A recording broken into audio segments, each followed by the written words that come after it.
clamando que o teu Espírito Santo seja aquele que vá conduzir esta reunião. Que seja o teu Espírito Santo falando através de nós, em nome de Jesus. Que venha sobre cada um de nós a tua alegria, que venha sobre cada um de nós a tua paz. E aquilo que buscamos do Senhor, que possamos receber, ó Pai, em nome de Jesus. E receba o nosso louvor, receba a nossa adoração, receba a nossa gratidão, receba o nosso amor. Espírito Santo, aqui é o teu lugar. Que o Senhor venha conduzir esta ministração. Que não seja eu, Senhor, mas o Senhor através de mim. E que essa palavra possa impactar cada um dos corações que ouvir. E que possamos ser transformados pela tua palavra, em nome de Jesus. Amém.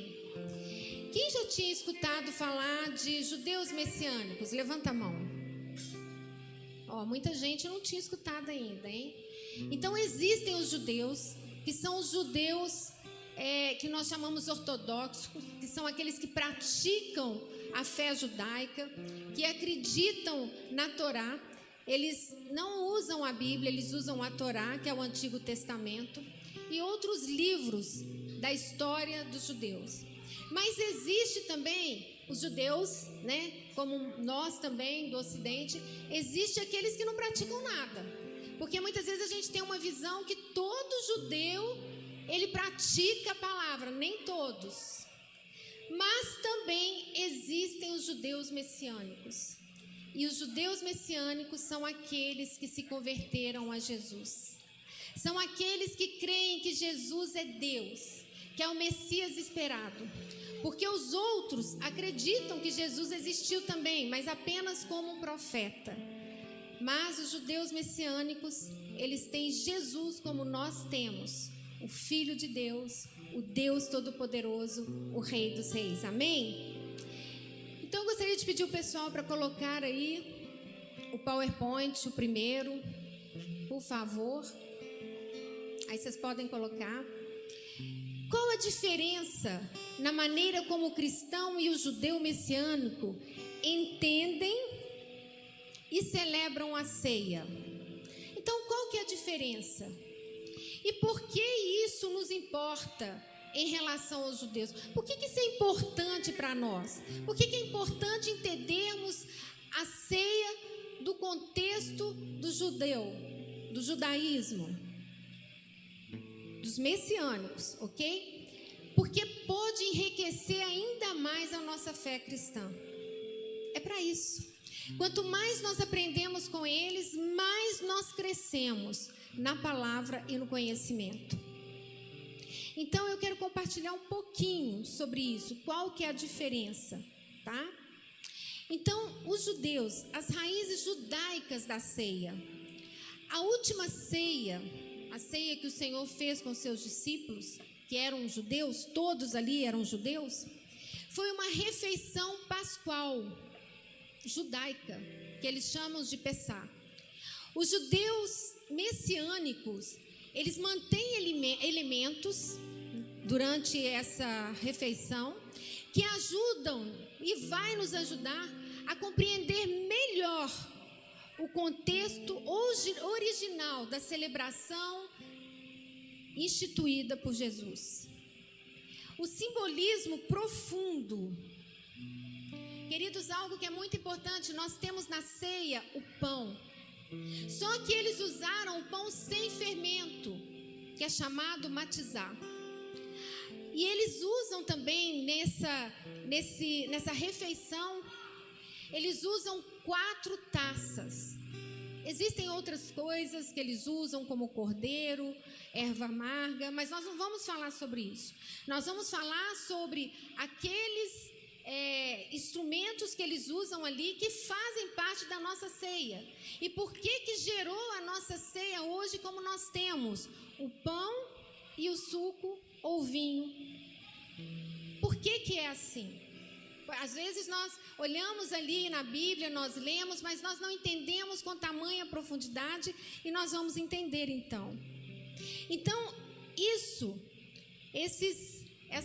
esse ritual, ele é representado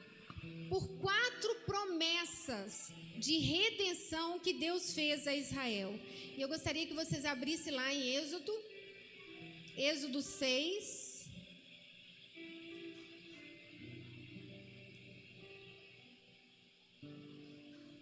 Nós vamos ler do 6 ao 7, ok?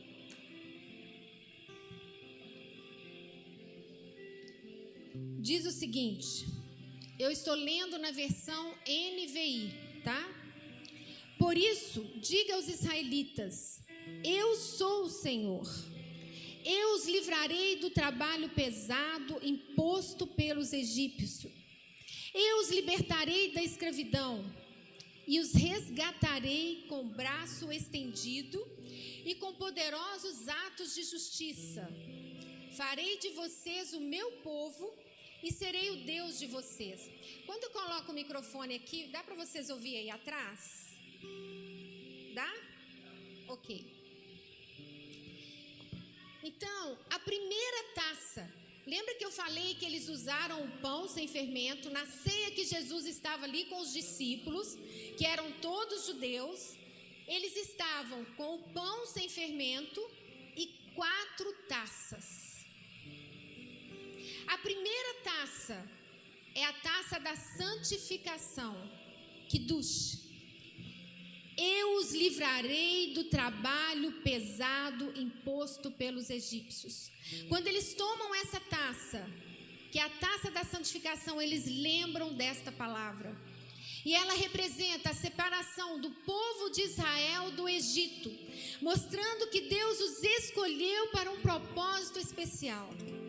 Queridos, eu gostaria que vocês, em todo o tempo que nós estivermos lendo a palavra, você pudesse trazer para você. Antes nós estávamos no Egito.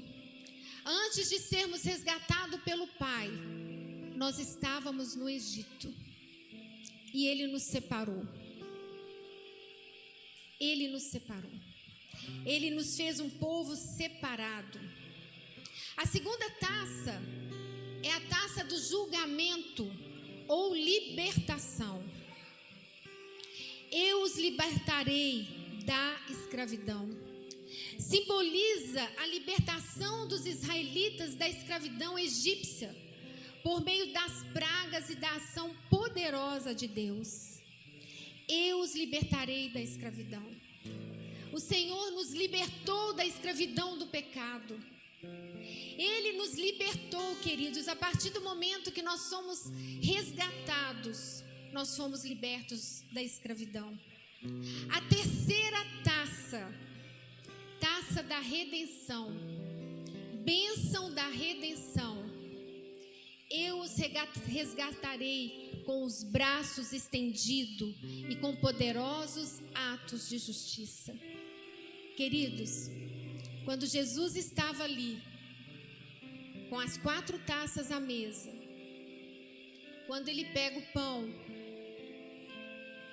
e nesse momento ele pega uma taça, a taça que ele pega é essa taça, a taça da redenção.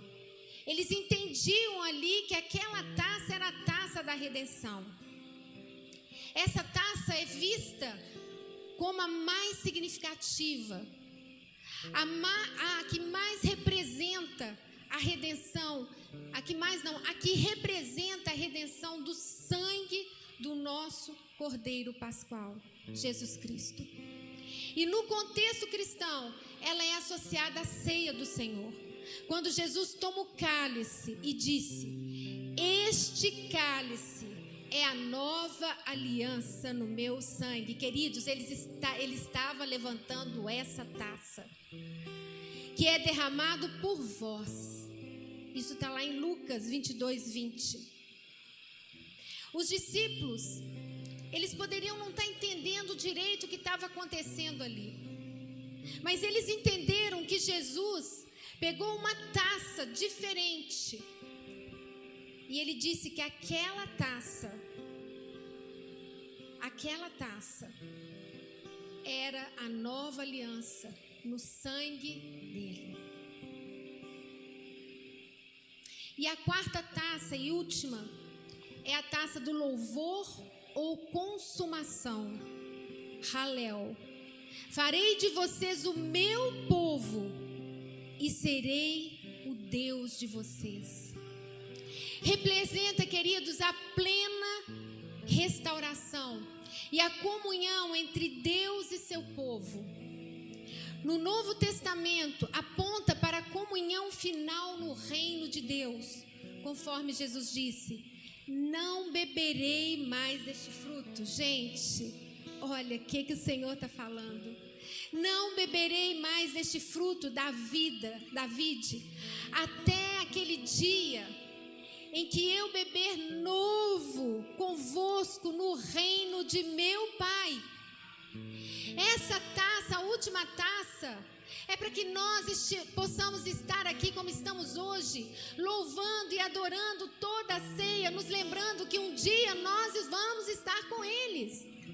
E quando o judeu messiânico, ele toma essa taça, ele lembra: um dia estaremos juntos. É uma palavra, é uma promessa do Senhor.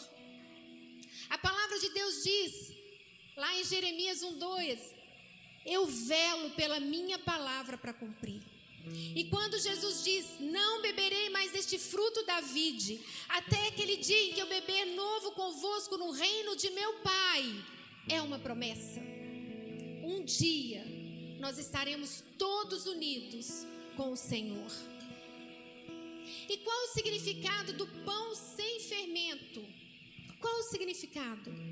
O pão sem fermento, que eles chamam de matzá na língua hebraica, é um dos principais elementos da Páscoa e simboliza a pressa da saída do Egito. Os israelitas não tiveram tempo, eles não tiveram tempo de deixar o pão fermentar antes de partirem. Eles não tiveram condição disso. Lá em Êxodo 12:39 diz: com a massa de farinha que haviam levado do Egito, fizeram pães sem fermento. A massa não tinha fermentado, porque eles foram expulsos do Egito e não tiveram tempo de preparar comida. 2. Pureza e santidade. O fermento na Bíblia muitas vezes simboliza pecado e corrupção. A maioria de nós já ouvimos falar sobre isso, que o fermento simboliza pecado, simboliza corrupção. E lá em 1 Coríntios, abre a Bíblia de vocês aí, 1 Coríntios 5, nós vamos ler o 7 e o 8.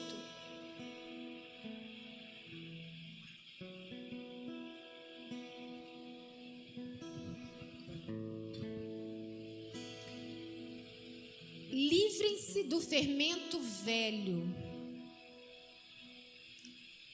O Senhor está dizendo para nós: livre-se do fermento velho. Diariamente nós temos que nos livrar do fermento velho. Diariamente nós temos que nos lavar no sangue do Senhor. Diariamente nós temos que nos limpar no Senhor, para que sejam massa nova e sem fermento, como realmente são.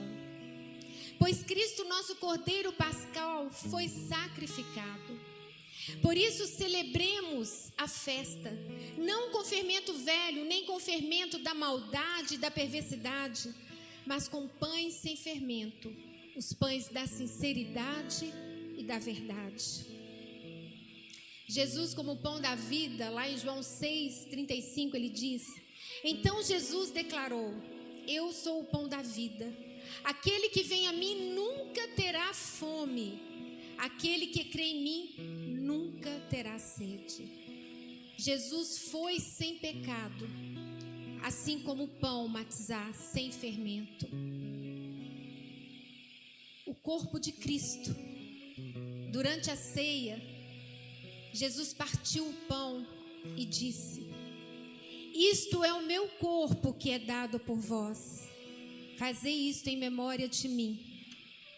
O matzá, pão sem fermento, eles possuem o que eles usam, umas listras e uns furos, para que eles possam lembrar de uma profecia que está lá em Isaías, Isaías 53:5 diz: pelas suas pisaduras fomos sarados. Queridos, quando eles pegam os pães sem fermento, com aquelas ranhuras e com aqueles buraquinhos, eles se lembram do tanto que Jesus sofreu. Quando nós pegamos o pão, nós temos que parar para pensar nisso. Esse pão simboliza o corpo de Cristo, que foi marcado no nosso lugar, porque éramos nós que tínhamos que estar lá. Éramos nós, somos nós que somos pecadores, não ele. Mas ele se deixou, ele se entregou para que eu e você pudéssemos estar aqui hoje. E por isso nós, como pequenos cristos, porque cristão significa isso, pequenos cristos, nós devemos nos entregar a ele todos os dias. E todos os dias nos lavar no sangue do Senhor, nos limpar no sangue do Senhor. Então, querido, qual a conexão com a ceia do Senhor? Na última ceia, Jesus usou os elementos do jantar, do ritual, para revelar o significado do seu sacrifício. Ele tomou o pão sem fermento, que representa seu corpo, e a taça da redenção, que simboliza seu sangue derramado na cruz. Ao celebrarmos a ceia do Senhor, estamos reafirmando a nossa aliança com Ele, a nossa aliança com o Pai, e guardamos a promessa da taça do louvor, que é a quarta taça. Quando nos reuniremos um dia com Cristo, todo o povo, todo o corpo espalhado por essa terra, todos que já viveram, nós estaremos juntos, gritando, falando, como Kennedy ministrou aqui conosco: Santo, Santo, Santo, Rei, Rei, Rei, porque só Ele é digno. Todos nós estaremos prostrados diante dEle, declarando que Ele é Rei, que Ele é Santo, que Ele é poderoso, que Ele é único. Estaremos juntos, todos nós. Os discípulos, queridos, eles conheciam esse ritual. Eles praticavam esse ritual todos os anos, este jantar da Páscoa. E Jesus, naquele momento, estava com eles. E Jesus já tinha andado com eles por 3 anos, dia e noite. E Jesus já tinha revelado a eles tudo o que ia acontecer. Eles já estavam sabendo. Mas mesmo Jesus na frente deles, eles não enxergavam. Eles não entendiam. Porque quando Jesus foi preso, eles o abandonaram. Apenas João ficou com ele. Queridos, Jesus continua falando conosco. Ele é a palavra. Quando ele partiu, ele deixou o Espírito Santo habitando em nós. O Espírito Santo habita em mim, habita em você. O mesmo Espírito que estava em Jesus habita em nós. E Jesus continua falando conosco, mas muitos de nós, a maioria de nós, ou todos nós, não estamos ouvindo, não estamos entendendo, não estamos com os nossos olhos abertos.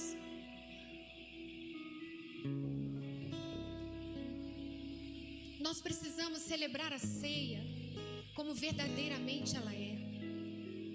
É um momento para a gente olhar para dentro de nós e buscar do Senhor como está a nossa vida, o que precisamos melhorar. Queridos, o Espírito Santo de Deus, Ele habita em você. Ele fala com você. Ele fala comigo. há muito tempo atrás, há muitos anos atrás. A Ana hoje está com 23 anos. E quando ela tinha meses de nascida, nós conhecemos um irmão. E esse irmão estava com uma enfermidade séria. Nós tínhamos pouco tempo que tínhamos mudado para Pará de Minas, 1 ano. E esse irmão, ele converteu em Belo Horizonte. Ele estava internado e o pessoal visitou ele no hospital. Aí ele converte. E depois que ele converteu, ele melhorou. E o pessoal vinha de Belo Horizonte aqui para discipulá-lo. Então eles ficaram sabendo que eu e o Kennedy estávamos aqui. E então eles pediram para que nós pudéssemos acompanhá-lo, porque seria mais fácil. E nós então começamos a acompanhar esse irmão. E eu me lembro, queridos, que eu compartilhava com ele a minha vida, como eu me converti, as experiências que eu tinha com o Senhor. E eu falava com ele: olha, Deus fala comigo e Deus vai falar com você. Depois de um tempo, ele chegou para mim e disse assim: eu achava que você era louca.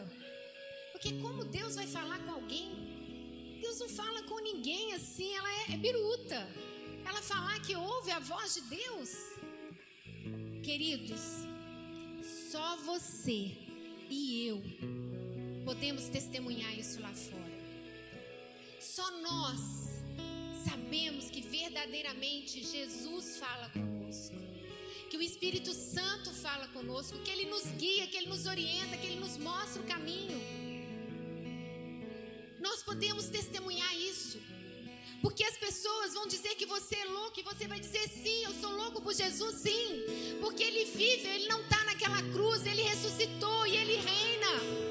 E porque Ele reina, porque Ele está vivo, Ele fala comigo. Ele fala e ouve a minha oração. Ele ouve a sua oração. E você vai poder tocar vidas. Você vai poder transformar vidas.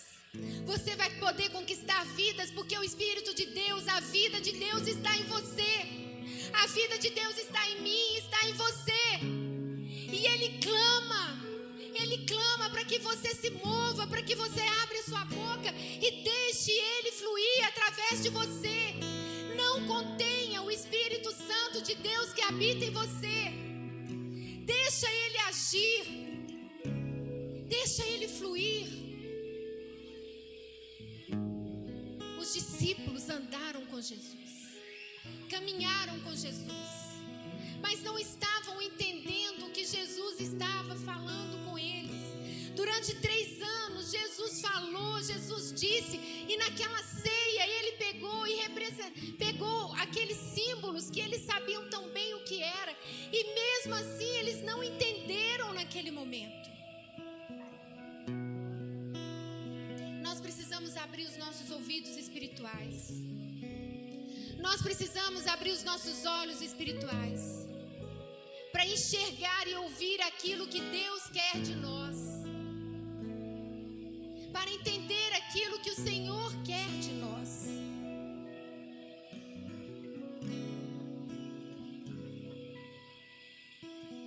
Queridos, voltando para a pergunta inicial, qual a diferença na maneira como o judeu messiânico entende e celebra a ceia? E por que que isso é importante para nós? Porque é importante entender como eles veem a ceia. E o terceiro ponto é que Jesus disse lá em Mateus 5,17 que Ele veio cumprir a lei e os profetas. A ceia, vista à luz da Páscoa judaica, revela como Ele é o Cordeiro de Deus que tira o pecado do mundo. Lá em João 1,29 diz assim: no dia seguinte, João viu Jesus aproximando e disse: vejam, é o Cordeiro de Deus que tira o pecado do mundo.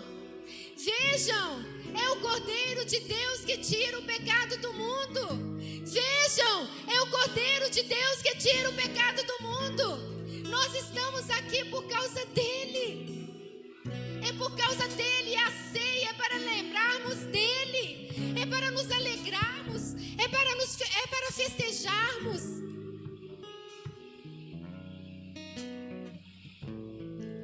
E o quarto ponto da ceia judaica: unidade. Unidade entre os judeus e os gentios. Paulo ensina que fomos enxertados na oliveira espiritual de Israel. Eu gostaria que vocês abrissem essa passagem lá em Romanos 11, 17, 24. Nós vamos ler Romanos 11, do 17 ao 24. Queridos, nos nossos tempos hoje, é muito triste, mas existem muitas pessoas que fazem separação dos judeus, que excluem os judeus. Há muita igreja que faz isso. Há muito povo, muitas pessoas que querem saber de ler só o Novo Testamento, como se a Bíblia fosse só o Novo Testamento. A Bíblia, ela é toda. Ela é de Gênesis a Apocalipse. Ela é completa. Ela fala de um povo, ela conta a história de um povo, porque Deus escolheu esse povo. Deus é soberano e Ele escolhe quem Ele quer. E Ele escolheu esse povo, o povo judeu. E foi lá que o nosso Deus, Jesus Cristo, nasceu. E os homens, os discípulos, aqueles que começaram a levar a palavra, são os judeus. E quando nós acompanhamos a história dos judeus por toda a terra, nós vemos que eles são um povo diferente, separado, escolhido realmente pelo Pai. E nós temos que amá-los. Nós temos que orar por Jerusalém. A Bíblia nos orienta: ore pela paz em Jerusalém. Nós temos que amar os nossos irmãos judeus, como nós nos amamos como irmãos. Olha o que diz aqui. Essa passagem é tão forte, muito forte. Olha só o que diz, o que Paulo escreve aos Romanos. Se alguns ramos foram cortados, pensa, alguns ramos foram cortados. Que ramos são esses? Os ramos, os judeus. E você, sendo oliveira brava, queridos, nós somos oliveira brava. Olha como que a Bíblia se refere a nós: oliveira brava. E você, sendo oliveira brava, foi enxertado entre os outros e agora participa da seiva que vem da raiz da oliveira. Não se glorie contra esses ramos. Se o fizer, saiba que não é você que sustenta a raiz, mas a raiz, Jesus, é que sustenta você. Ele é a raiz. Nós somos nada sem Ele. É Ele que nos põe de pé, é Ele que nos sustenta. Tira Ele de nós e você vai ver quem você é.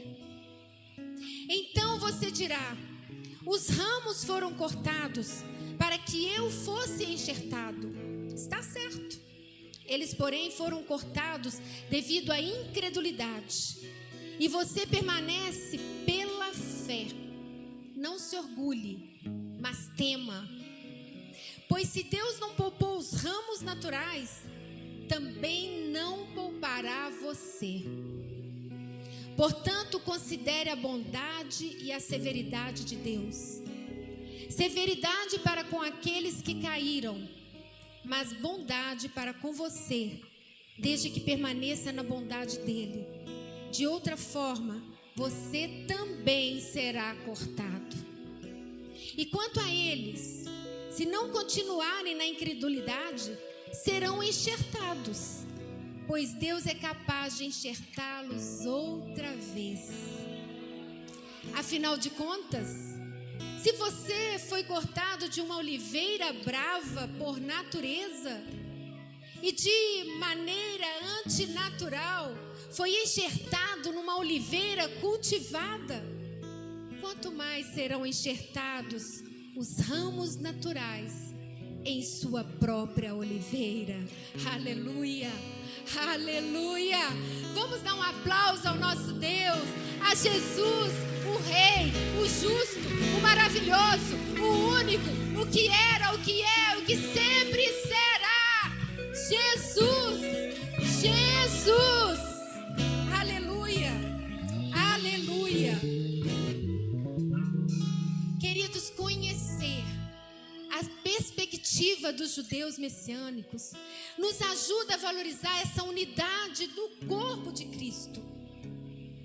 Riquezas espirituais.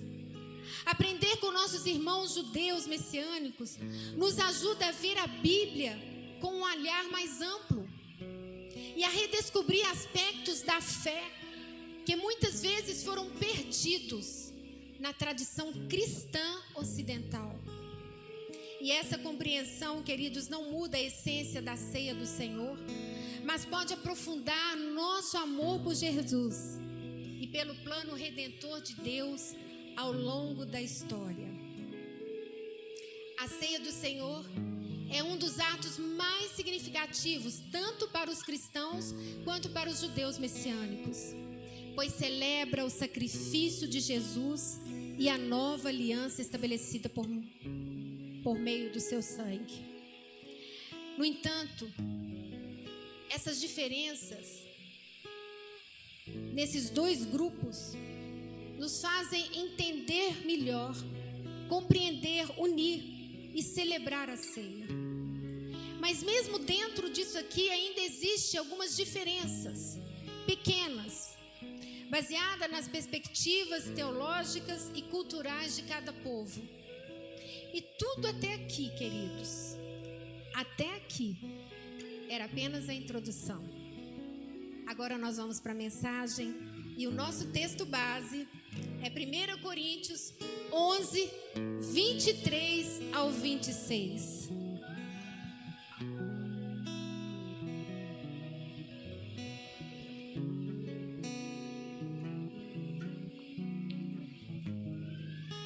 Coríntios 11, 23 e 26 diz o seguinte: pois recebi do Senhor o que também lhes entreguei, que o Senhor Jesus, na noite em que foi traído, tomou o pão e, tendo dado graças, partiu e disse: isto é o meu corpo que é dado em favor de vocês.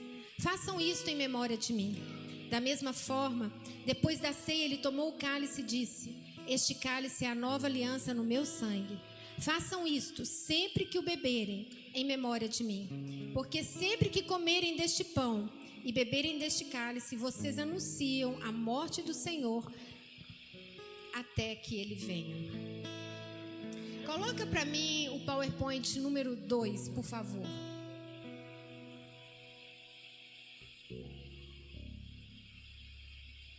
A importância da ceia do Senhor. A ceia do Senhor, queridos, é um memorial instituído por Jesus para nos lembrar do seu sacrifício da cruz, mas também é um ato de comunhão e renovação espiritual. Pode colocar o 3. Então, qual a importância da ceia para nós cristãos? Primeiro, lembrança do sacrifício de Jesus. Lá em 1 Pedro 2,24 diz: ele mesmo levou em seu corpo os nossos pecados sobre o madeiro, a fim de que morrêssemos para os pecados e vivêssemos para a justiça. Por suas feridas vocês foram curados. É para nos lembrarmos do preço que foi pago. É para nos lembrarmos que Jesus morreu pelo nosso pecado. Então, toda vez que celebramos a ceia, nós temos que nos lembrar disso. A aliança renovada, Lucas 22:20. Da mesma forma, depois da ceia, tomou o cálice, dizendo: Este cálice é a nova aliança no meu sangue, derramado em favor de vocês. Ela simboliza a nova aliança no sangue, feita no sangue de Cristo. É através dessa aliança que nós somos reconciliados com Deus. E ela representa também, para nós nos lembrarmos da unidade do corpo de Cristo. Participar da ceia é um momento de comunhão com Deus e com a igreja, com o corpo de Cristo. Em 1 Coríntios 10, diz o seguinte, do 16 ao 17: não é verdade que o cálice da bênção que abençoamos é uma participação no sangue de Cristo? E que o pão que partimos é uma participação no corpo de Cristo? Por haver um único pão, nós que somos muitos, somos um só corpo, pois todos participamos de um único pão. O único pão é Jesus. E todos nós participamos deste pão. Todos nós fazemos parte deste corpo. Pode colocar o PowerPoint 4, por favor. E qual a importância da ceia para os judeus messiânicos? Nós vimos a importância para nós. Agora para os judeus messiânicos.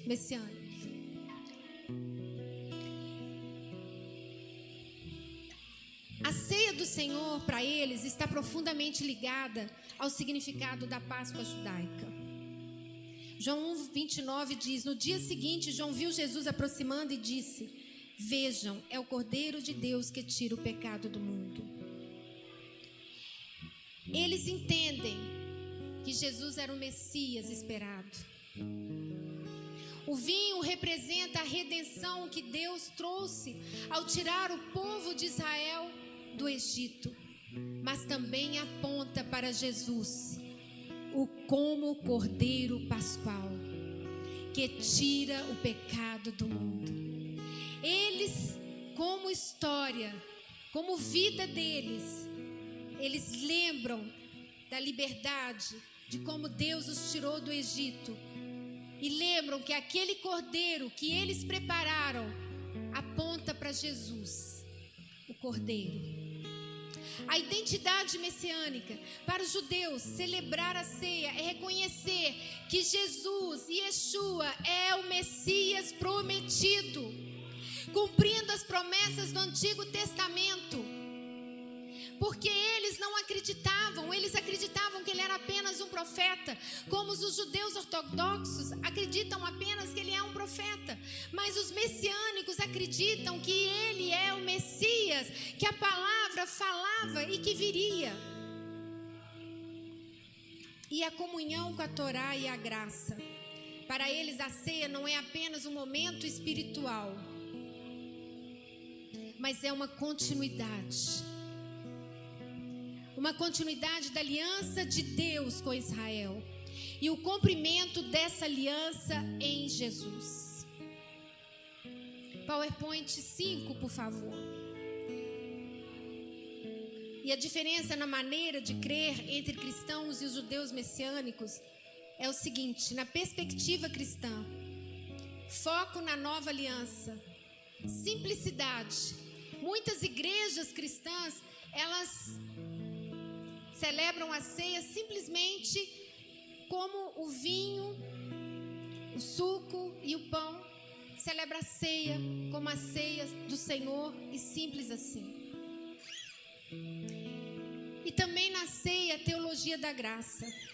Para os cristãos, é um lembrete que a salvação veio por graça, por meio da fé em Cristo Jesus, sem ligação nenhuma com a prática mosaica, sem ligação nenhuma com aqueles mandamentos, mas veio pela graça e por nossa fé em Cristo Jesus. Já na perspectiva dos judeus, é a conexão com as raízes judaicas. Eles veem Jesus como o cumprimento profético do Cordeiro, e eles celebram a ceia de forma que honre essas tradições. Eles reconhecem, eles têm os elementos litúrgicos. E é interessante que muitas vezes eles fazem apenas orações e algumas bênçãos tradicionais. Só isso. E o terceiro, o reconhecimento do Messias da Páscoa, que é o que nós já falamos. E eu quero agora passar para nós o PowerPoint, o 8.8, aplicação prática. O que nós aprendemos com a ceia? Seja na perspectiva dos judaicos messiânicos ou na perspectiva cristã. Jesus é o Cordeiro que tira o pecado do mundo. Ele é o centro da ceia. Tanto para eles quanto para nós, Ele é o centro da ceia. A comunhão e unidade. Ao participarmos da ceia, nos unimos como corpo de Cristo, independente de nossas tradições culturais, independente de que país você é, independente de que época você nasceu, nós temos comunhão e unidade. E a renovação da aliança.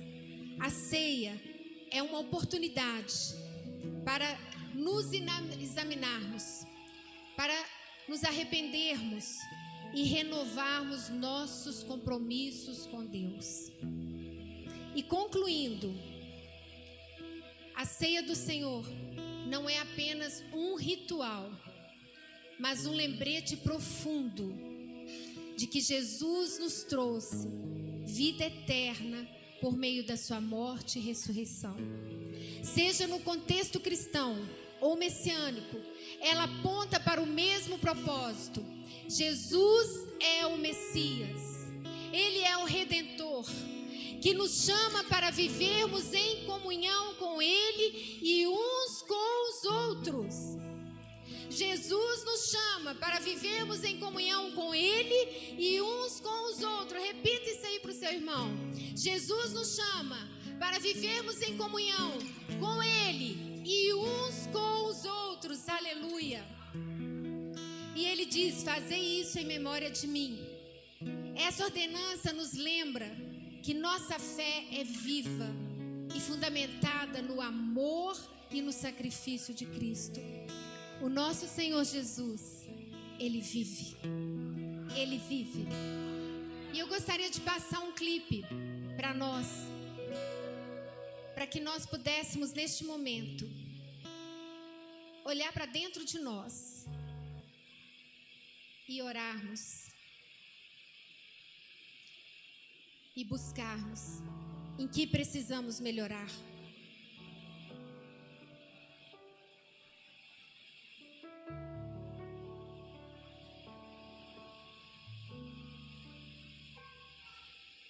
Na cruz, suportando imensa dor, por mim, coroa de espinhos suportou, por mim.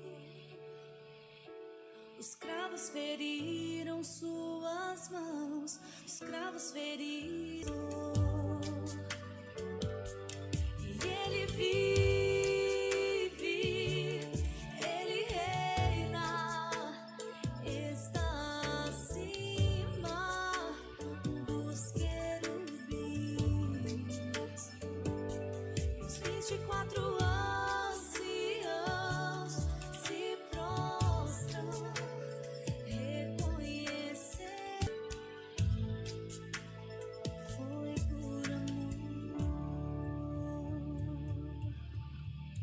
Aleluia, aleluia, aleluia. Ele reina. Eu gostaria que vocês ficassem de pé e que vocês comecem a declarar: Ele reina, Ele é rei, Ele é único, Ele é santo, santo, santo, santo. Declare, fale: Ele é rei, Ele é santo, Ele é único, Ele é único. Santo, santo, santo, santo. Bendito, maravilhoso, Rei dos reis. Digno, digno, digno, digno. Ele é digno, Ele é digno, Ele é digno, Ele é maravilhoso, Ele é maravilhoso, Ele é o príncipe da paz, Ele é o Emanuel, Ele é o Deus conosco, Ele é o El Shaddai, o Todo-Poderoso, aleluia. Aleluia, glória a Deus, aleluia. Bendito é o Senhor, aleluia. ceia do Senhor é uma oportunidade, queridos, para nós. Pode sentar, queridos. Nós vamos celebrar a ceia do Senhor. Os diáconos podem se aproximar. A pastora já trouxe todos os elementos necessários para que a gente possa estar meditando. Agora vamos fazer uma prática. Vamos fazer uma engenharia reversa aqui da ceia do Senhor. O apóstolo Paulo diz em 1 Coríntios, no capítulo 11, que ele recebeu do Senhor, e aquilo que ele recebeu, ele nos passou. Que na noite em que foi traído, ele tomou o cálice, tomou também um pão e deu aos seus discípulos, dizendo: este é o meu corpo que é dado por vós, e este é o meu sangue, que é o sangue da nova aliança. E lá no final dessa descrição, Paulo diz então que existem muitos fracos e doentes, e a razão de ter isso é porque nós não examinamos a nós mesmos, nós não nos julgamos. Então vamos fazer antes da ceia exatamente isso, porque Jesus disse que nós temos que cuidar onde está construída a nossa casa, amém? Construindo na rocha ou construindo na areia? Esse é o nosso julgamento próprio. Então feche os seus olhos, examine-se, pois, cada um a si mesmo, antes de tomar a ceia. Faça isso agora. Dá um tempo aí, só você e Deus. Conversa com Ele, conversa com o Pai. A ceia não é momento de tristeza, é momento de gratidão. Jesus não foi um pobre coitado que foi ele pregado obrigatoriamente na cruz. Ele deu a sua vida por mim e por você. Ele fez isso espontaneamente porque nos ama e ama o Pai acima de todas as coisas. Aleluia. Deixa o Senhor falar o seu coração, fale com Ele, ouça o Espírito Santo que te conduz à restauração, à renovação.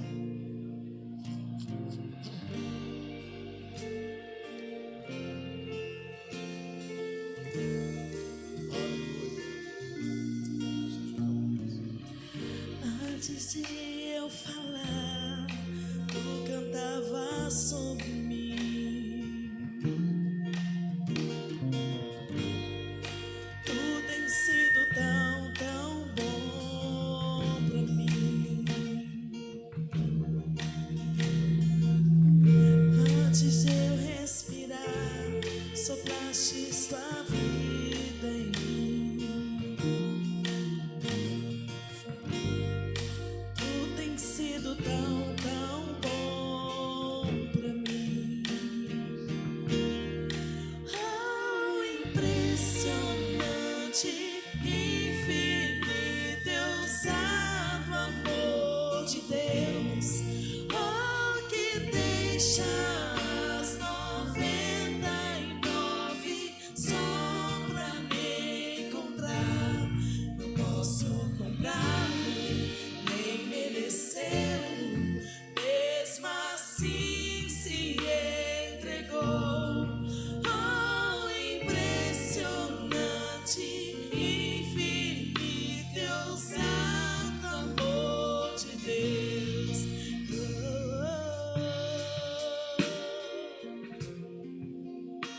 Aleluia. Glória a Deus.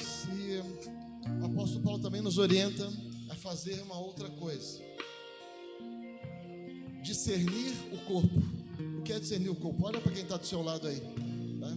Dá um 360. Olha para trás também, olha para frente. Você está vendo? Você faz parte de um corpo.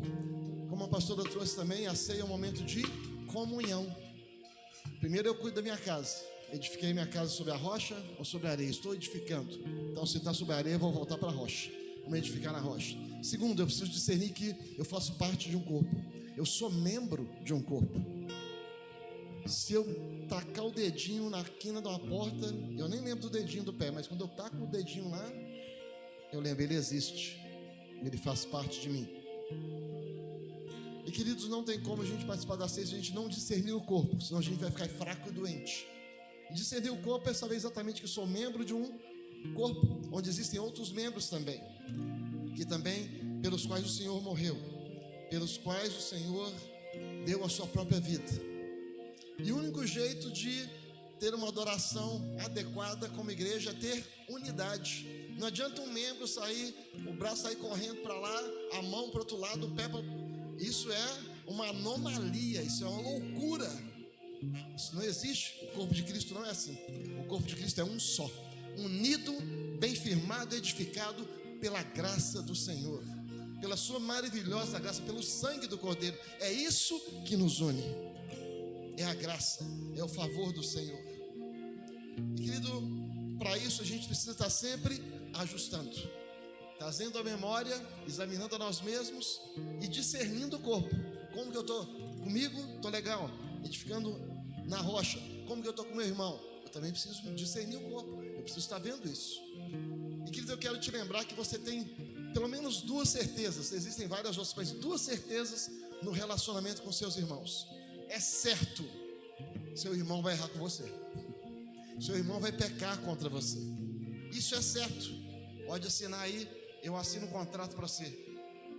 E a outra certeza que vai estar nesse contrato também: eu vou errar com o irmão, eu vou pecar contra o meu irmão. Mas, pastor, é certo, porque eu e você estamos num processo, e é um processo de santificação. E como isso já vai acontecer, já pode saber, tem remédio, viu? Tem remédio quando acontecer. Quando eu pecar, quando o irmão pecar contra mim, tem um remédio, que é o perdão. Esse é o único remédio que pode preservar, aumentar e fortalecer a unidade. Não existe outro remédio a não ser o perdão. Mas, pastor, por que eu tenho que perdoar? Afinal de contas, pisou no meu calo. Ou então, por que eu tenho que pedir perdão? Deus já pediu para Deus.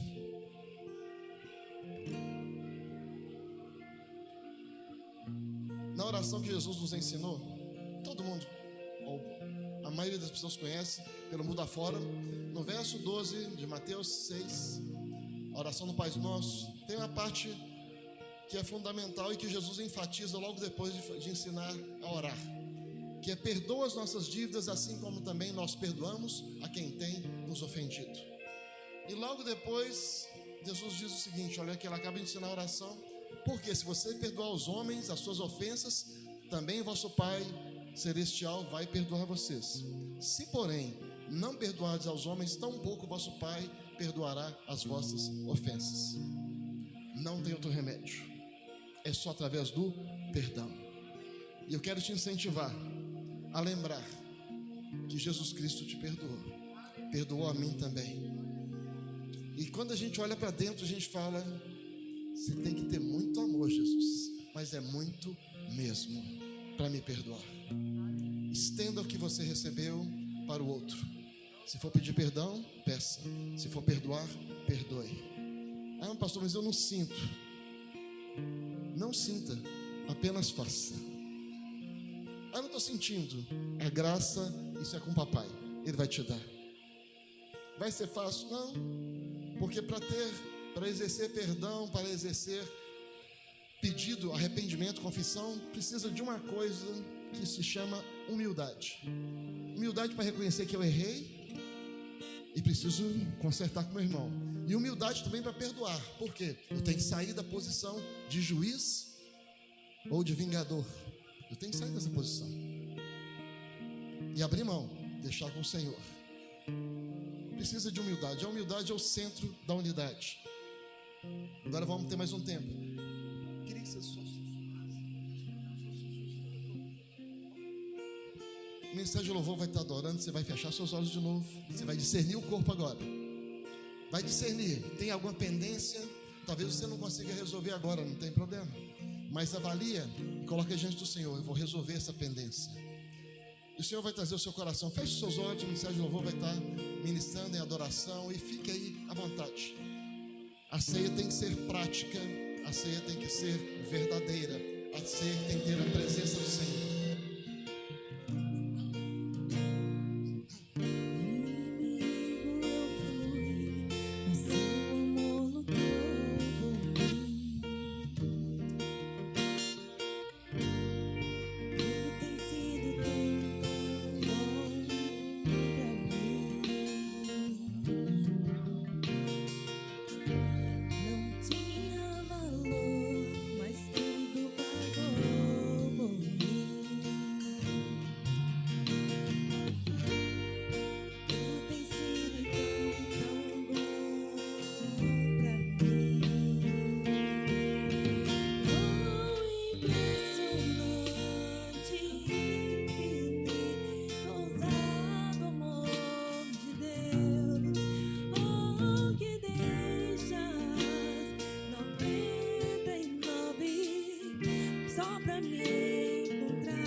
eu disse, a ceia não é momento de tristeza. Eu estou triste aqui, pastor. Não, querido. Nada melhor do que estar aos pés da cruz, onde você pode alcançar graça e misericórdia, tocando, sendo ousado, tocando no trono da graça. E querido, voltando lá então, Jesus diz então que ele instituiu a ceia para que nós lembrássemos dele, lembrássemos dessa aliança. E assim nós fizéssemos, e ele disse que a gente fizesse isso até que acontecesse algo, que é até ele voltar. Aleluia. Até ele voltar, porque Cristo em nós é a esperança da glória. Paulo, escrevendo para os Colossenses, ele diz no capítulo 1, no verso 26, que o mistério que esteve oculto durante séculos e gerações, mas que agora foi manifesto aos seus santos, a quem Deus, entre os gentios, quis dar a conhecer as riquezas da glória deste mistério. Que mistério é esse? Cristo em vós, a esperança da glória. Esse era o mistério de Deus que foi revelado em Jesus. Essa é a maior riqueza que você pode ter, é Cristo em você, é a esperança da glória. E isso só acontece por causa do perdão de Cristo estendido a mim e a você. Os diáconos vão estar passando com o pão e o cálice. Você ainda não os toma, nós vamos fazer isso juntos, amém? Então eles vão passar com o pão e o cálice. Você continue em oração. Na hora que você pegar seu cálice, seu pão, feche os seus olhos, esqueça quem está ao seu lado, porque você está celebrando a ceia do Senhor, lembrando da morte do Senhor que te traz a paz hoje, até que Ele venha. Até que Ele venha e nós possamos estar com eles, estar com o Senhor para toda a eternidade.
aqueles que já receberam o cálice e o pão, fiquem de pé, enquanto os outros ainda estão recebendo.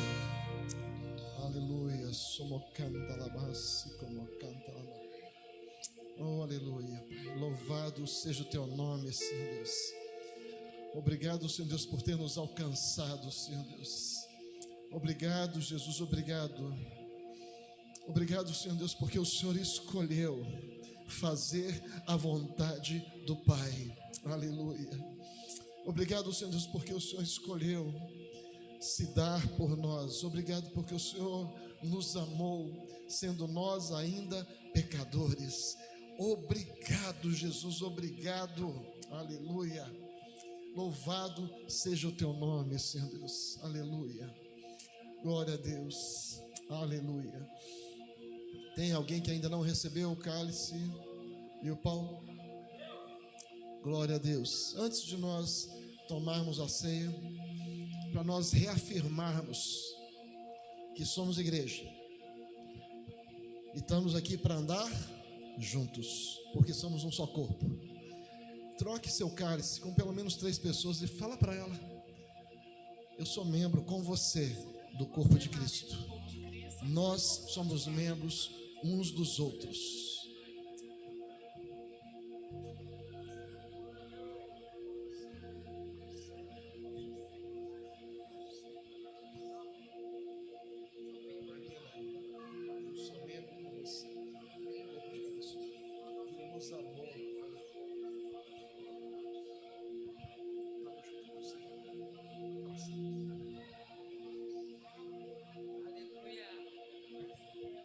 Aleluia, glória a Deus. Oh, aleluia, glória a Deus, aleluia e aleluia. Bendito seja o nome do Senhor, aleluia.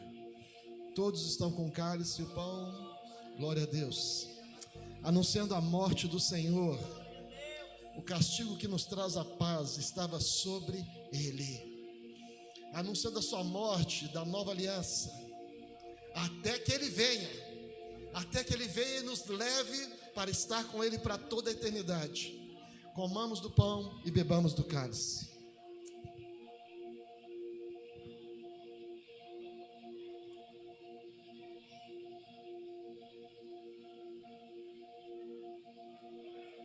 Oh, aleluia. Bendito seja o nome do Senhor, aleluia. Glória a Deus, aleluia. Oh, Senhor Deus, obrigado, aleluia. De muitos o Senhor nos fez um, Senhor Deus, aleluia. Um só corpo, uma só alma, um só espírito, uma só nação, um só povo, resgatados pelo Senhor, ó Pai, aleluia.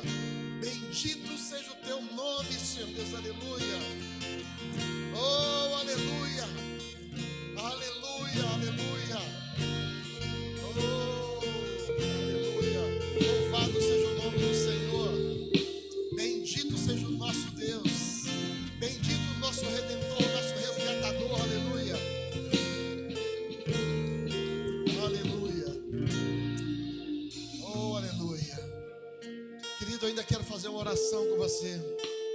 Continue de olhos fechados. Talvez você tenha vindo aqui hoje pela primeira vez, ou talvez você já venha há algum tempo, mas você ainda não experimentou essa graça libertadora, esse perdão que transforma, esse Espírito Santo que muda, que fala com a gente.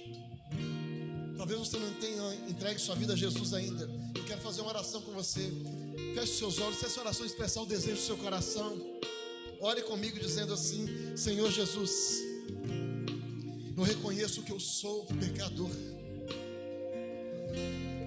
Eu reconheço que eu preciso do Senhor. Me perdoa, Jesus. Perdoa os meus pecados. Lava-me no teu sangue. Envia o teu Espírito Santo para habitar em mim. Porque eu sei, eu creio que tu és o Filho de Deus, que morreu por mim naquela cruz. Mas o Senhor não permaneceu morto. O Senhor ressuscitou. O Senhor está vivo. O Senhor é o meu Salvador.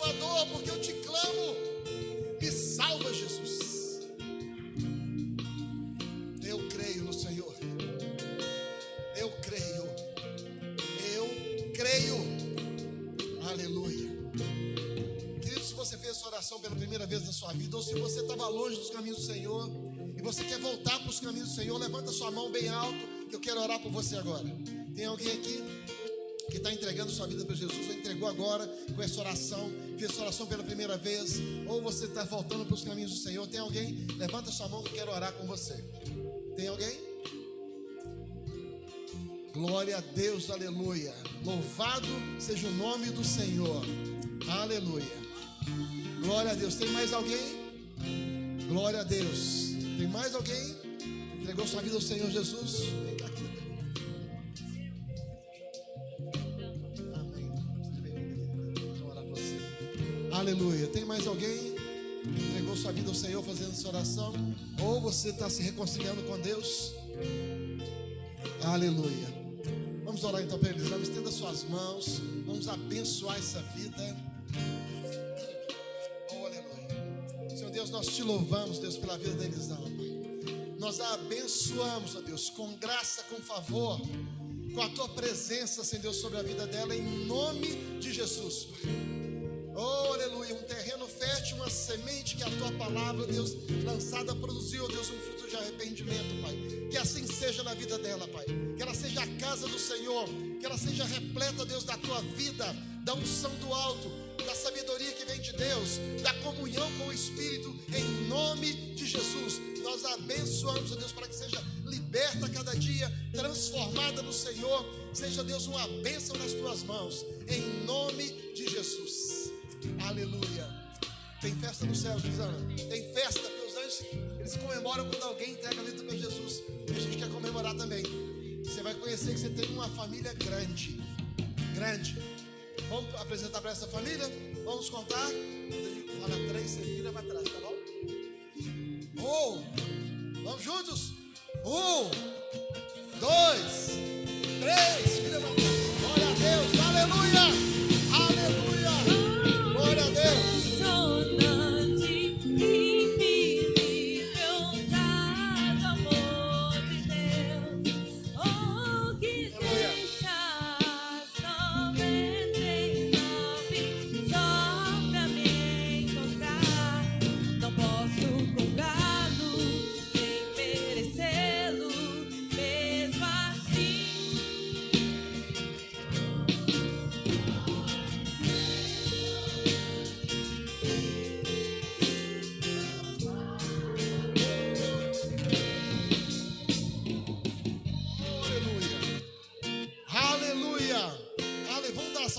Senhor, porque tem festa nos céus.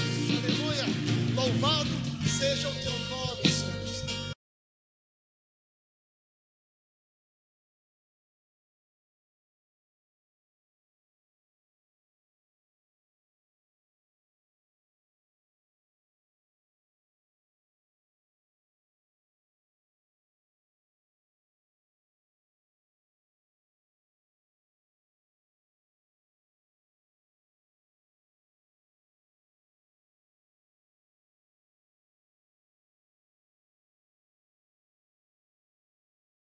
Pode manifestar e deve a graça de Deus. Pelo seu falar, pelo seu pensar, pelo seu agir, pela sua postura até de se calar. Você é uma bênção. Não abra mão disso.